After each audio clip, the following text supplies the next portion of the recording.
Hello, I'm Ruth Martin, and I'm going to read from my sample translation of The Invention of Disobedience by Martina Clavadetscher. Martina is a Swiss author and dramatist, and her previous novel was nominated for the Swiss Book Prize in 2017.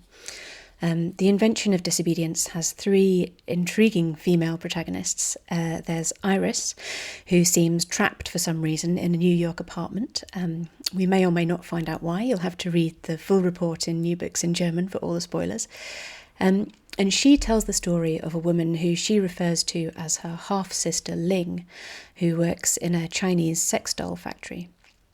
And as Ling, in turn, is helping an engineer to test the doll's artificial intelligence, one of the dolls appears to become conscious, and she gives us the life story of the computing pioneer Ada Lovelace.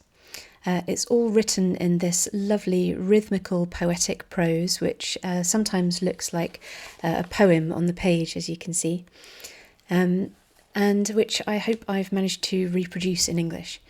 This extract is taken from the start of Ling's story. She's on her way to work in Shenzhen.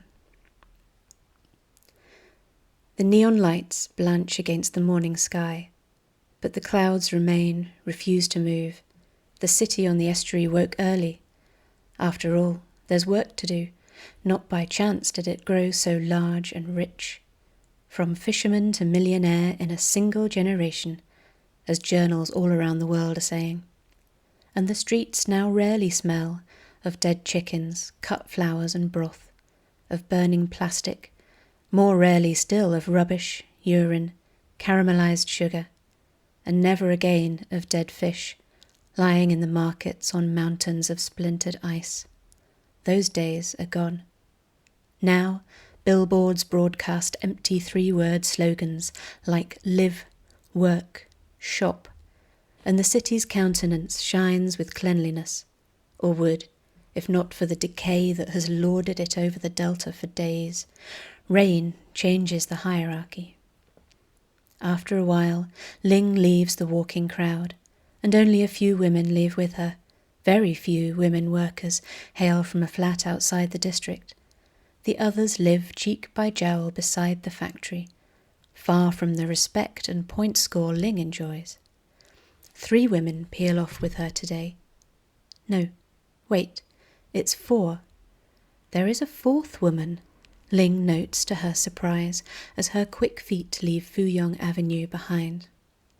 Soon she is passing a procession of worker silos, factory yards and workshops.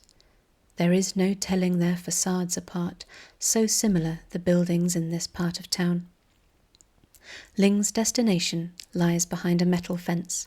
Security, more than a mere formality here.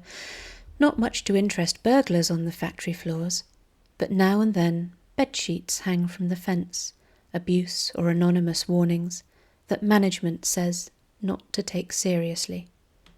Fanatical enemies of the economy with no work ethic and no points, the factory manager roars as each banner is cut down and disposed of before the eyes of all the women workers. Ling enters the compound, her magnetic card opening the spring-loaded door. "Good morning," murmurs the guard behind the glass, his greeting barely requiring a twitch of his moustache. He makes the words sound casual, Ling notes.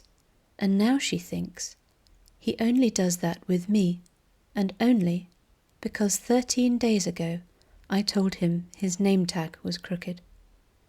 She looks at his chest again, checking. Beside the buttons of his uniform, the chrome badge sits straight and gleaming. John B., it says. Ling nods, and the guard's cheeks change colour. They always do. Half-sister Ling is glad of this regularity. Her life is proceeding according to plan. At least, so far.